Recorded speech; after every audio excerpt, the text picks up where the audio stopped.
O bate-papo de hoje é com uma pessoa que há muito tempo eu queria conversar, porque eu tenho certeza que pode contribuir para a melhoria não só nossa do futebol brasileiro, mas do futebol como um todo.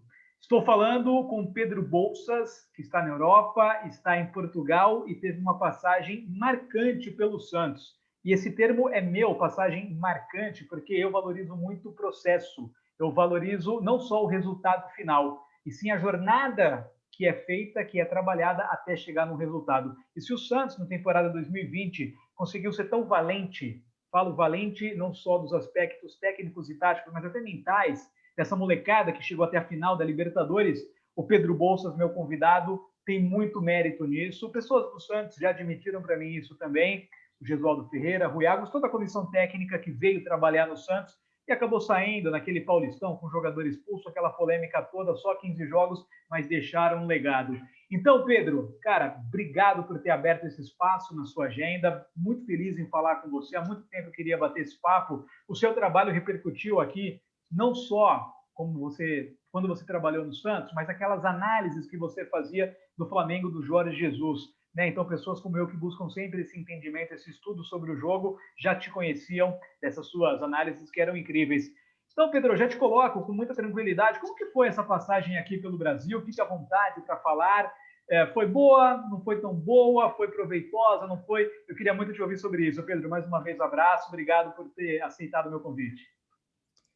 Boa noite. Antes de mais, deixa-me agradecer o convite, o prazer é meu e é um gosto estar aqui à conversa contigo. Olha, a passagem pelo Brasil foi uma experiência que eu considero muito, a nível pessoal, foi muito positiva.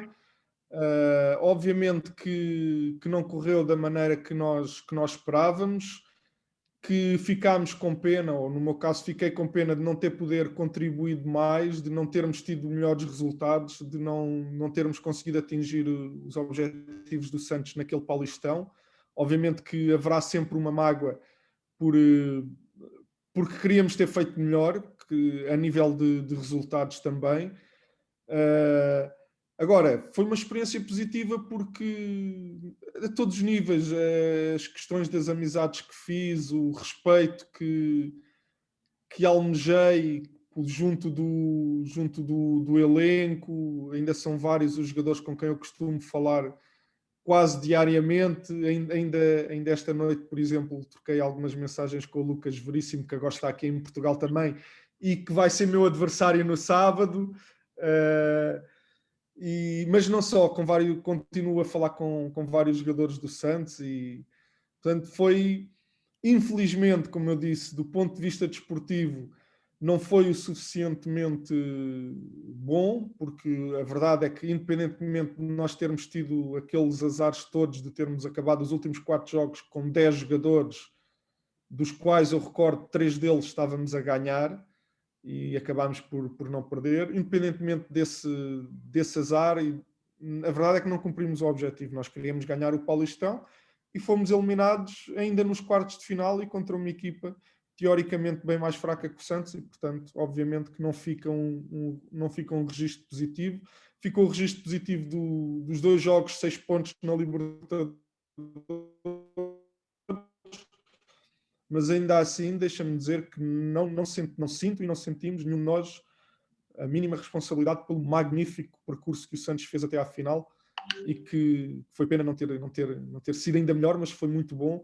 E para que fique claro, isso é responsabilidade de quem veio a seguir e fez os restantes jogos. Assim, o técnico Cuca, claro, imprimiu a marca dele, mas eu acho que fica esse legado, sim, Pedro, desse trabalho que você e toda a comissão do Gesualdo colocaram em prática. Ô, Pedro, e para mim é muito mais interessante nesse espaço falar sobre ideias, conceitos, do que sobre pessoas. E aí eu quero, assim, deixar bem claro nessa minha pergunta o seguinte, Pedro, eu não gosto nunca de desqualificar A, B ou C, ou de colocar em um pedestal C, D ou E. O meu objetivo é falar sobre ideias e eu, particularmente, sou muito crítico com o futebol brasileiro porque eu não estou contente com a qualidade do jogo que é praticado no Brasil. Então, estou deixando bem claro, para não falar que é você que está criticando, não. Eu estou te perguntando, partindo da premissa de que eu não estou satisfeito. Para mim, o jogo praticado aqui no Brasil é muito abaixo do que a gente poderia. Temos capacidade para fazer mais. Então, Pedro, eu acho que você pode contribuir muito nessa discussão e nessa inquietação que não é só minha, mas é de muita gente, tem muitos amigos também que não estão satisfeitos. Pela sua passagem aqui, o que você viu que de repente pode ser melhorado? O que você viu que de repente ali são detalhes, né, Pedro? O todo é maior que a soma das partes, mas se a gente conseguir melhorar alguns detalhes, falo de tática individual, tática coletiva, metodologia de treino, você enfrentou várias equipes, mais pelo Paulistão, é verdade, dois pela Libertadores, mas o que você viu, Pedro, de tão diferente no Brasil? E parte de novo da premissa, não é o Pedro que está falando, e sim eu, Marcel Capretes, que a qualidade do jogo aqui no Brasil, para mim, não é das melhores.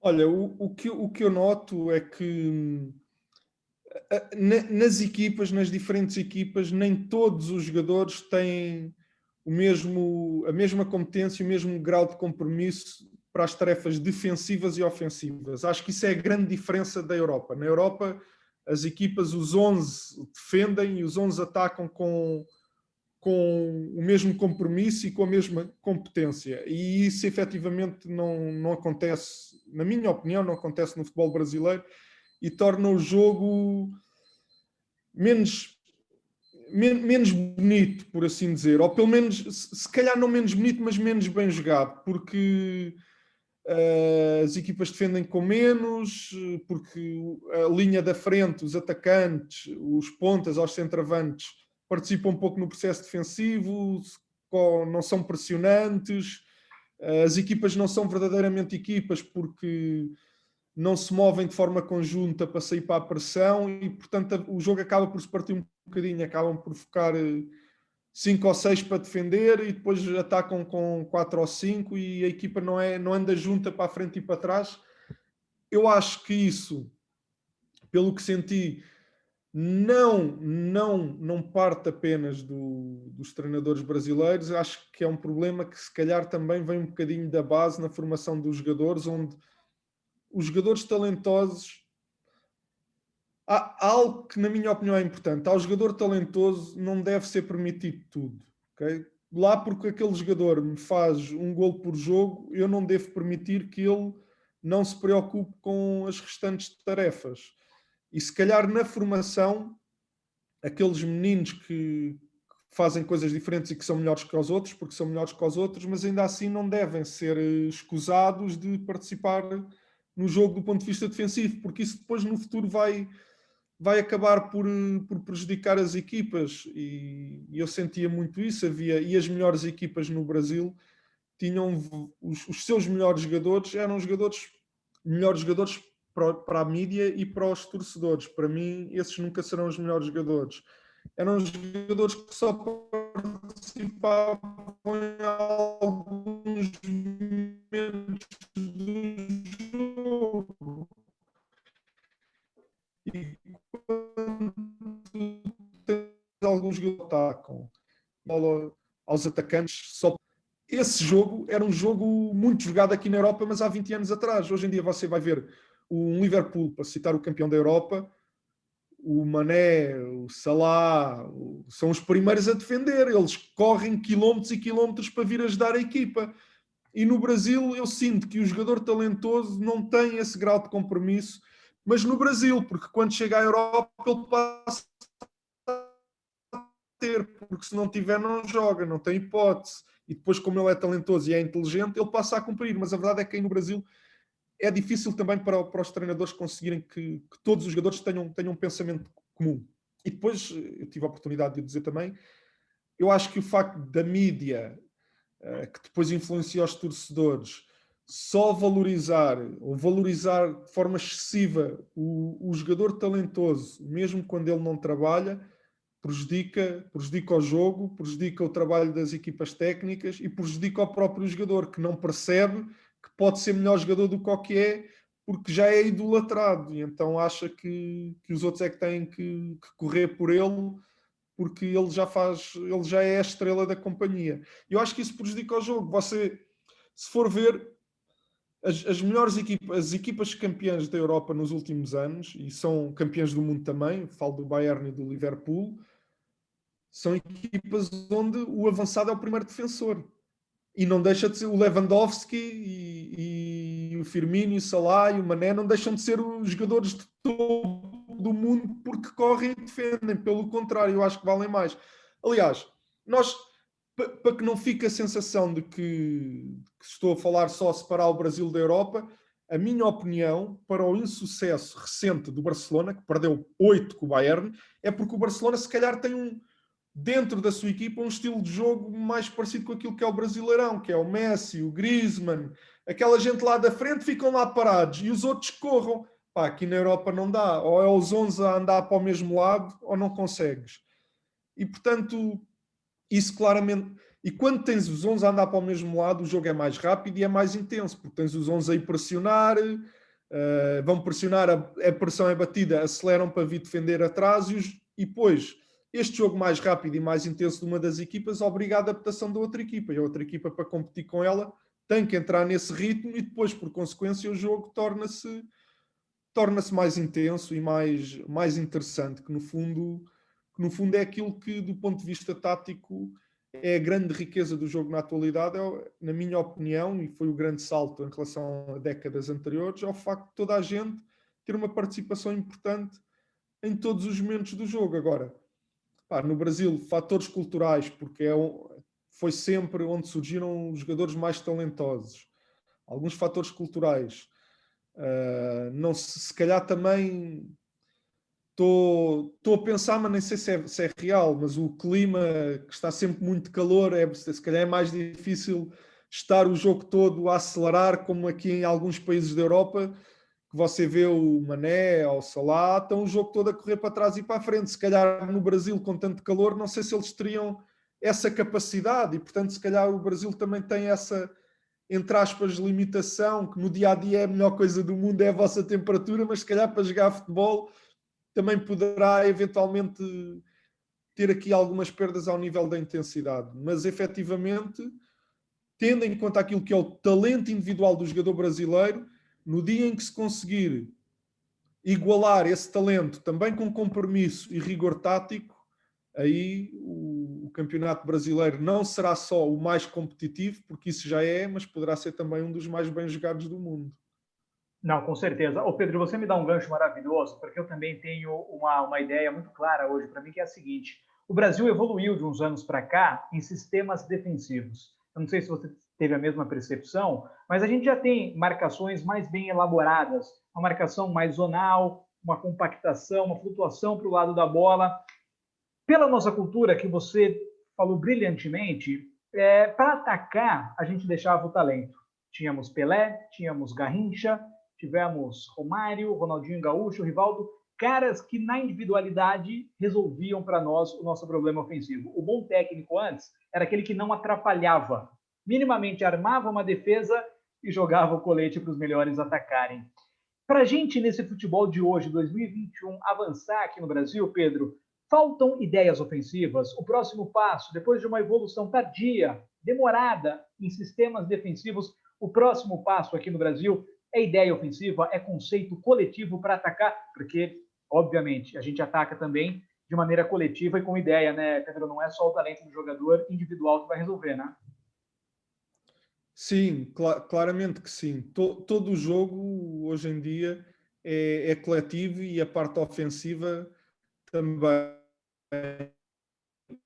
E muitas vezes consegues melhorar também a parte ofensiva e consegues melhorar o teu coletivo melhorando alguns pormenores na individualidade, como a eficiência da forma como se recebe a bola. Tu consegues acelerar o jogo e ter um jogo mais rápido se fores mais inteligente a receber a bola e a tocá-la.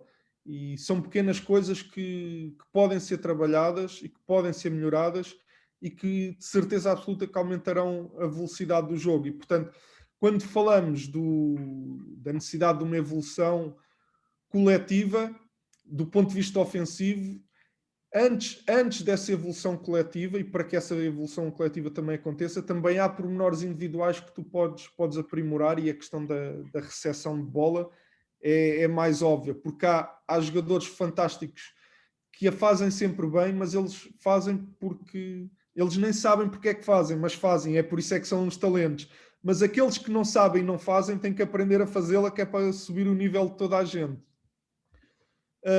Mas obviamente que hoje em dia e dando o exemplo, por exemplo, de uma equipa que, do ponto de vista coletivo ofensivo, eu acho que é das mais bem trabalhadas na Europa, e não estamos a falar de uma das melhores equipas da Europa, mas taticamente é o Inter do Mancini.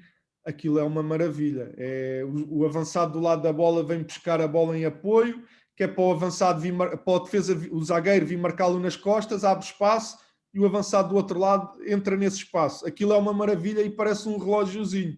Eles, mesmo com bola, movimentam-se todos a saber o que está a acontecer. Podem jogar de olhos fechados, que sabem onde o colega está, onde o colega vai entrar, e aquilo é maravilhoso. E obviamente que o Brasil, mas não só o Brasil, muitos treinadores, muitos campeonatos precisarão de evoluir nesse aspecto. Salientando também que, ao contrário se calhar, de alguns campeonatos europeus, é mais difícil no Brasil, face ao pouco tempo de trabalho, conseguires atingir esse nível ótimo. Também não estou a dizer que os treinadores tentam e não conseguem porque não têm tempo, mas a verdade é que aqueles que tentam, ou se tentarem, também terão esse entrave. E eu posso dizer, por exemplo, e eu vou tocar neste assunto porque é uma equipa vencedora, e como é uma equipa vencedora, não soa mal eu dar o exemplo, mas o Palmeiras é a equipa, do ponto de vista tático, a equipa com menos qualidade que o Abel já treinou. O Braga, o PAOK, que eram 11 pernetas, 11 jogadores que não sabem dominar uma bola, taticamente era muito superior a este Palmeiras. E eu acredito que isso seja também, se calhar, um bocadinho pela cultura do jogador brasileiro, que não é tão dado ao rigor tático, e depois pelo pouco tempo para treinar. E estamos a falar de uma equipa que ganhou a Libertadores e que ganhou a Copa do Brasil, e eu garanto, e estou a ser sincero, se forem ver o Braga do Abel ou o PAOK do Abel, a forma de pressionar, a compactação da equipa, as saídas para o ataque com bola, este Palmeiras do Abel do ponto de vista tático, é a pior equipa do Abel nestes anos da sua carreira, e ganhou a Libertadores e ganhou a Copa. Pedro, é fantástico esse depoimento seu, e me permita aprofundar para a gente daqui a pouco já partir para o encerramento, porque esse papo é muito gostoso e a gente poderia ficar horas aqui. Mas a gente tem os dois campeões da Libertadores sendo portugueses. O Abel Ferreira, que você citou agora com o Palmeiras, o anterior foi o Jorge Jesus no Flamengo. Nenhum técnico brasileiro é cotado, Pedro. Você está aí na Europa, está em Portugal, você sabe melhor do que eu. Nenhum técnico brasileiro é cotado para dirigir um time pequeno, sei lá, da Inglaterra, da Espanha, da Alemanha. Não é cotado. Não é cotado. O Sampaoli saiu agora do Atlético Mineiro para ir para o Olympique, mas ele é argentino. Ele já comandou o Sevilha, enfim, não é brasileiro. Você, que paralelo que você traça, Pedro? É muito importante o seu depoimento, porque você trabalha em Portugal, trabalhou aqui no Brasil. A escola portuguesa, ela tem muito a ver com o que está acontecendo aqui no Brasil, na evolução das equipes. E você acabou de citar o Abel, que essa equipe talvez seja a menos boa tecnicamente que ele trabalhou e conseguiu ganhar. Onde que está o gap, Pedro, na sua opinião? Cara, falam que é o idioma, falam que é a licença, falam que o técnico aqui ganha muito bem, então ele não se esforça para melhorar, para atingir outro mercado. Enfim, como se enxerga toda essa questão do técnico brasileiro, Pedro? Olha, antes de mais, deixa-me dizer que eu vi a seleção brasileira no último Mundial. O último foi eliminado pela Bélgica, não foi? Foi, o Tite nas quartas de final. Foi.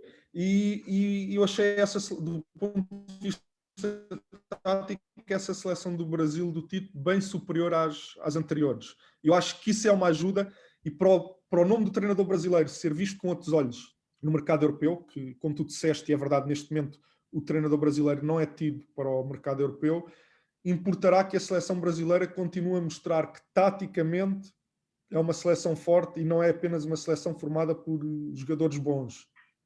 Se isso acontecer, eu acho que a credibilidade do treinador brasileiro crescerá aqui na Europa.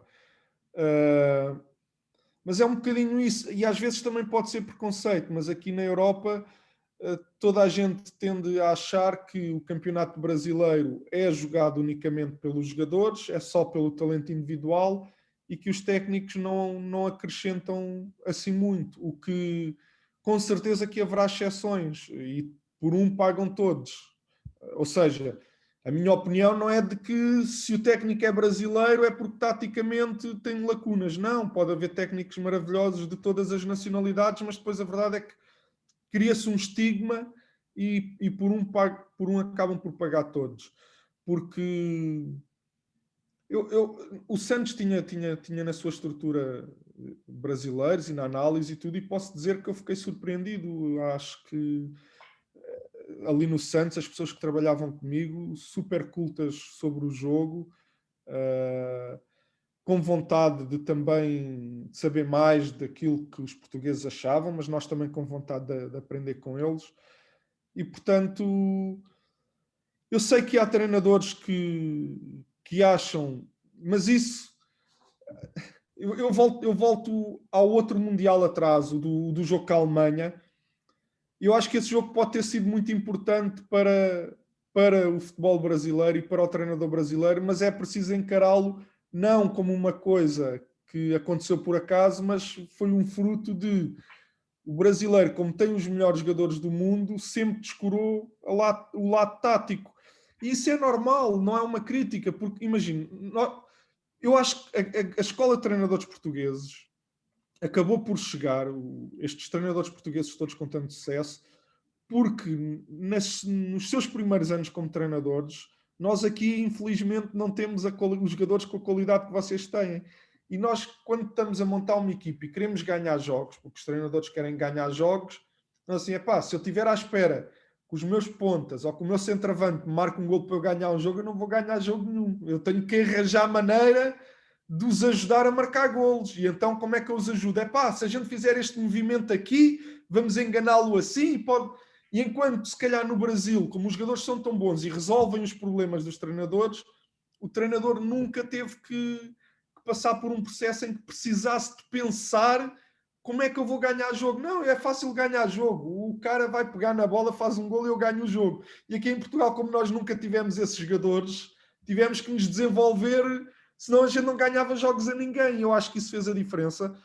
E a verdade é que o Brasil, se calhar o treinador brasileiro, deixou-se levar durante estes anos todos pelo talento do jogador, mas o jogo está cada vez mais tático, e esse talento já não sobressai tanto quando, do outro lado, apanhas organizações que te retiram todo o espaço do campo, porque não está fácil para ninguém, só o Neymar e o Messi é que no espaço curtinho ainda fintam dois gajos, mais nenhum jogador no mundo consegue fazer essas coisas que eles dois fazem.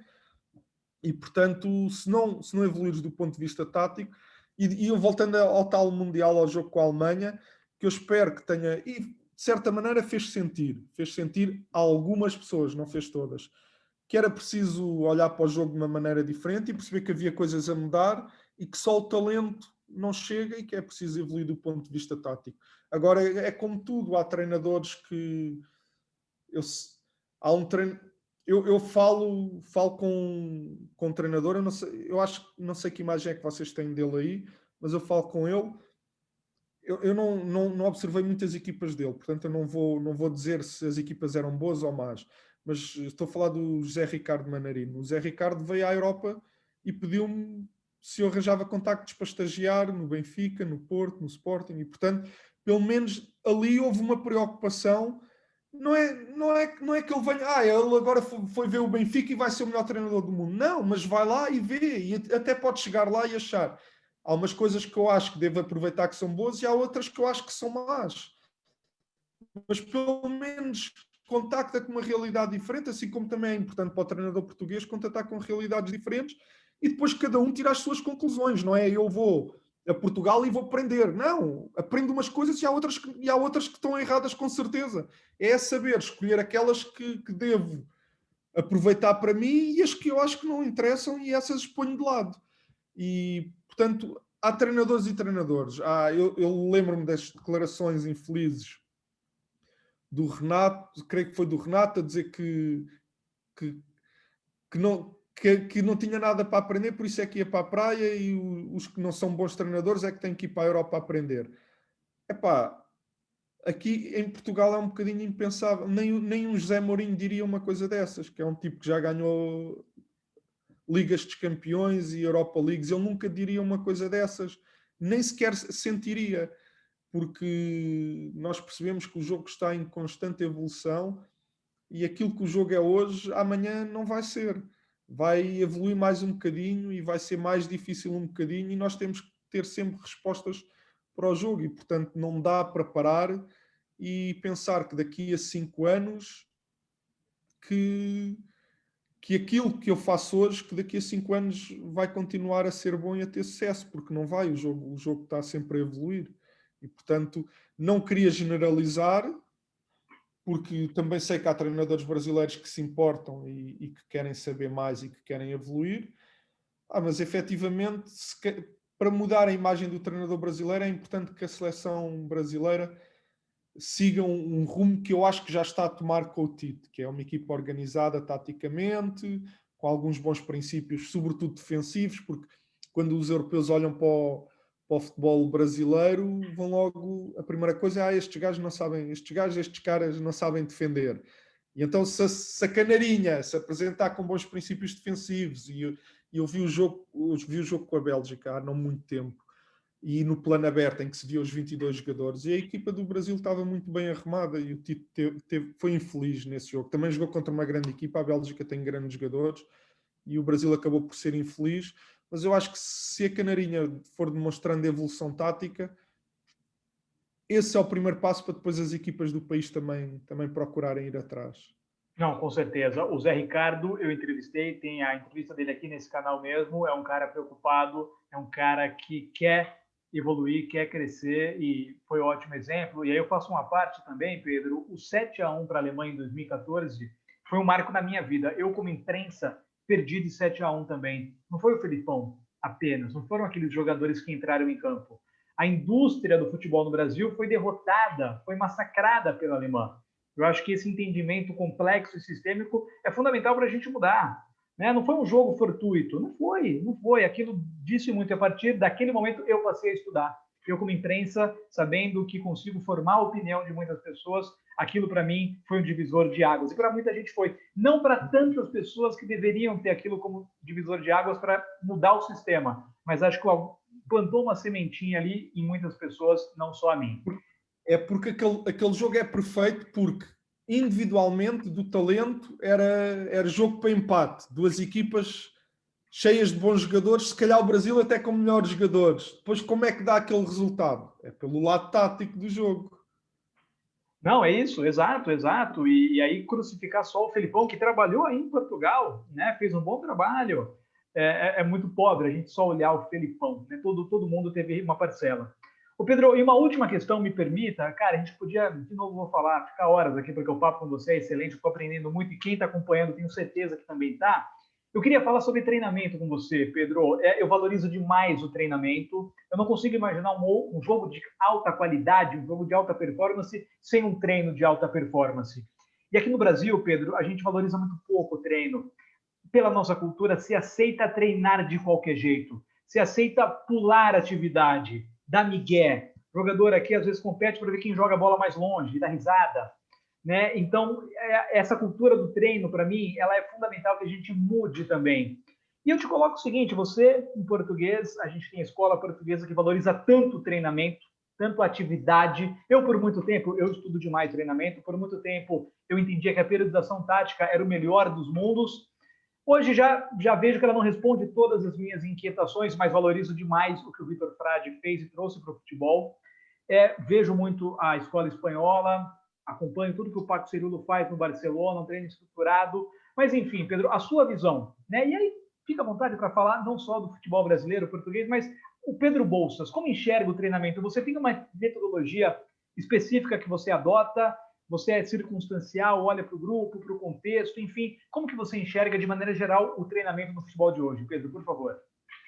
Olha, o treino tem de ir sempre de encontro àquilo que tu queres que a tua equipa faça no jogo. Ou seja, na minha opinião, o bom treino é o treino que proporciona jogos durante o treino, exercícios de contexto de jogo, que levem a equipa a ter os comportamentos que tu queres que tenham ao fim de semana. Naturalmente, quando eu digo contexto de jogo, não é 11 contra 11, porque imagino, vou dar um exemplo fácil.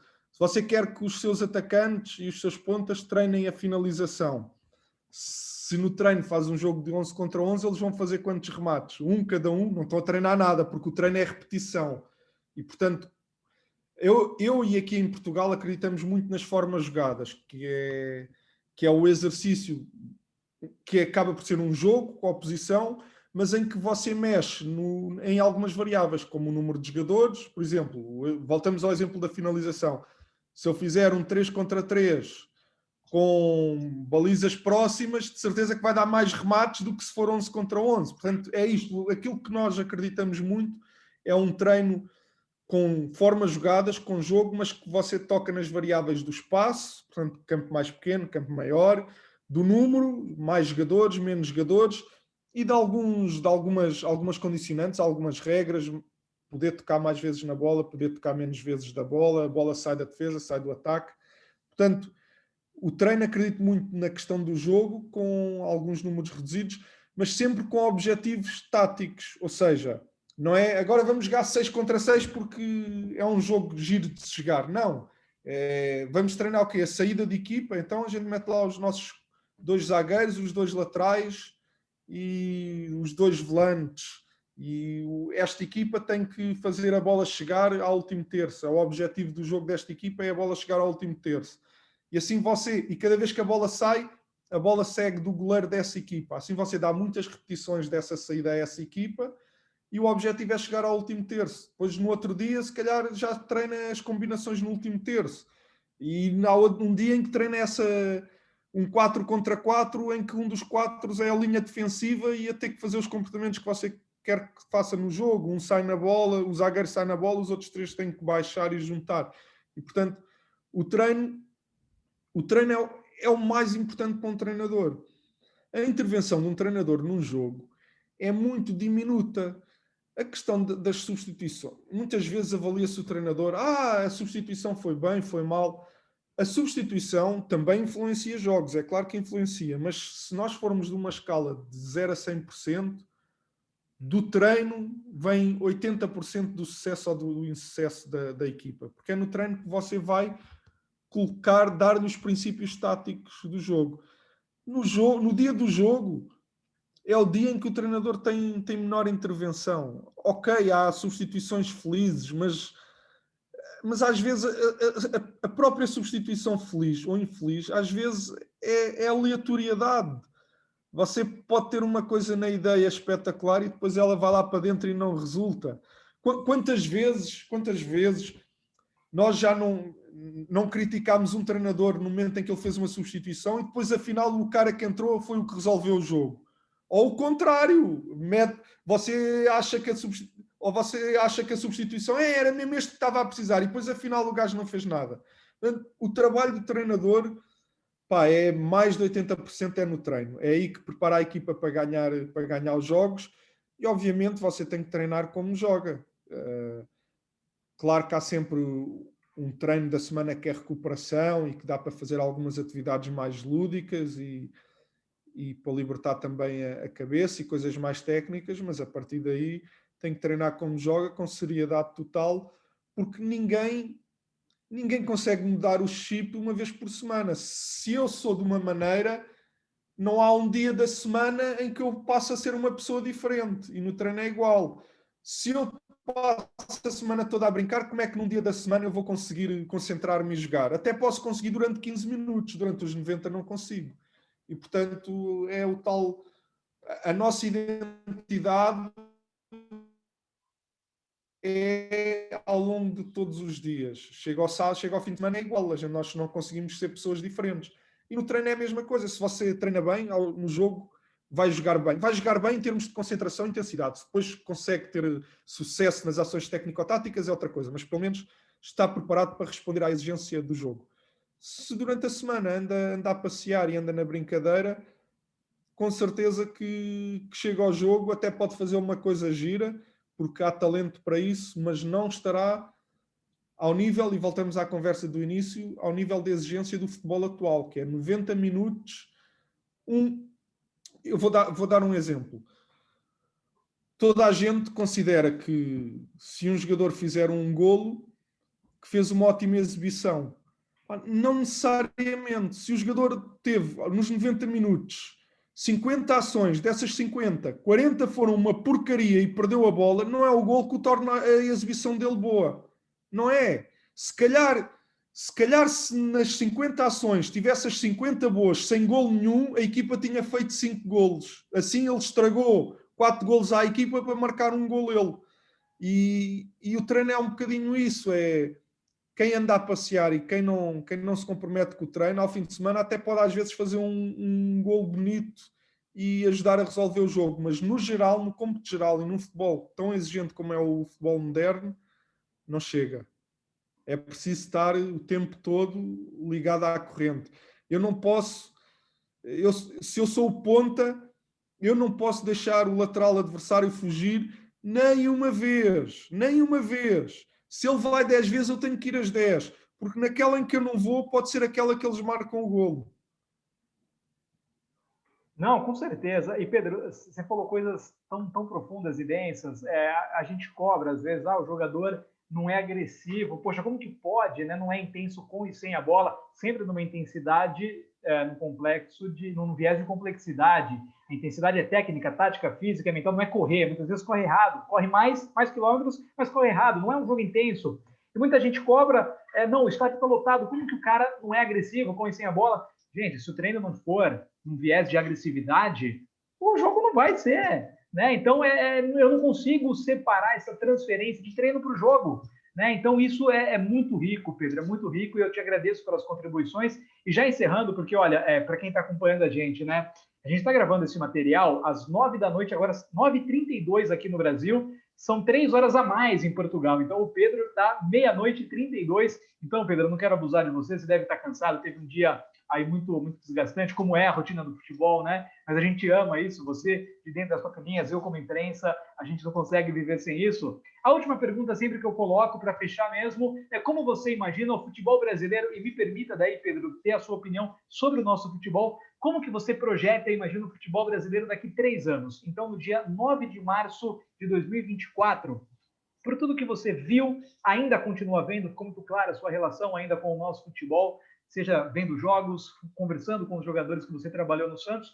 Como que você imagina que vai estar o futebol brasileiro exatamente daqui 3 anos, Pedro? Olha, eu não sei se vai estar diferente do que está agora, porque há muito talento, esse vai continuar a haver, há muitas coisas boas que vão continuar a haver. Para haver melhorias, é preciso tomar algumas medidas que se calhar que estão ainda acima do jogador. Acho coisas que melhorariam. Melhorar o trabalho na base. Ao melhorar o trabalho na base, incutir desde novo o rigor tático nos meninos, mesmo nos mais talentosos. Ou seja, não permitir lá porque é o Neymar, ele não tem que vai andar aqui 2 jogadores a correr para ele.